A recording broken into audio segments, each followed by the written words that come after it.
இன்றே டவுன்லோட் செய்து உங்கள் ஃபேவரட் ஷோக்களை என்ஜாய் பண்ணுங்க.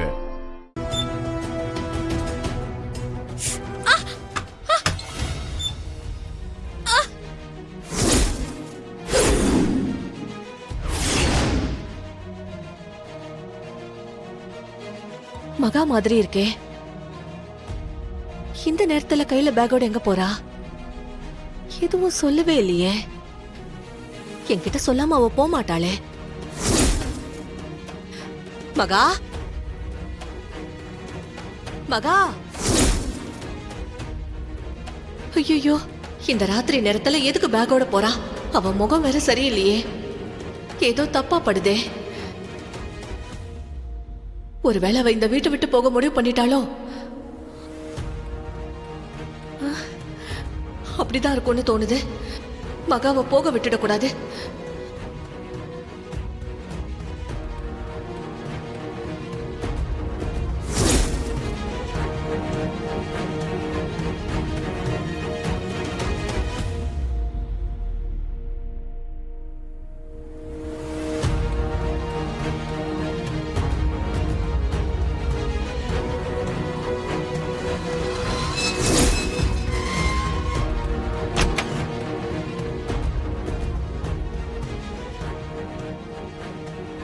மகாவை காணுமே. நாம வரதுக்குள்ள போயிட்டா போல இருக்கே. அவ போயிடக்கூடாது.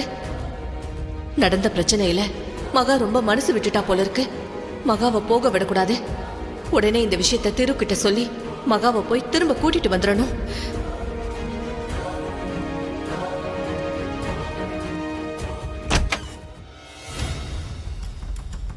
திரு திரு, மகா யார்கிட்டயும் சொல்லாம வீட்டை விட்டு கிளம்பி போயிட்டாப்பா. என்னமா சொல்றீங்க? மகா வீட்டு விட்டு போயிட்டாளா? ஆமா திரு, நான் எதேச்சையா ஜன்னல் கதவை சாத்த போனப்போ அவ பேக்கோட நம்ம வீட்டை திரும்பி திரும்பி பாத்துட்டு போறத நான் பார்த்தேன். நான் கீழே இறங்கி போறதுக்குள்ள அவ போயிட்டா. அதான் உன்கிட்ட சொல்லலான்னு வந்தேன். என்னமா சொல்றீங்க? பாவம் திரு, அவளுக்கு அன்னைக்கு உன் மாமா தினேஷ் அவ மேல திருட்டு பழி போட்டத அவளால ஏத்துக்க முடியாமதான் அவ இந்த வீடும் வேணா நாமளும் வேணான்னு முடிவு பண்ணி போயிட்டு இருக்கா. அவளை நாம போக விடக்கூடாது திரு. உடனே போய் அவளை போக விடாம பேசி சமாதானப்படுத்தி தடுத்து இந்த வீட்டுக்கு கூட்டிட்டு வரணும். இந்த ராத்திரி நேரத்துல அவ எங்க போவா? அவளுக்கு யாரையுமே இங்க தெரியாதேப்பா. அவ கிளம்புற நேரத்துக்கு நம்ம வீதியை தாண்டி போயிருப்பா. சீக்கிரம் வாப்பா, இல்லனா அவ போயிடுவா. அப்புறம் அவளை தேடுறது ரொம்ப சிரமமா போயிடும். சீக்கிரம். என்ன தேடிக்கிட்டு இருக்க? இந்த கார்கி எங்க வச்சேன்னு தெரியல. டேய், தோ இங்க இருக்கு. புடி. சரி சரி, வா வா வா வாங்க போலாம்.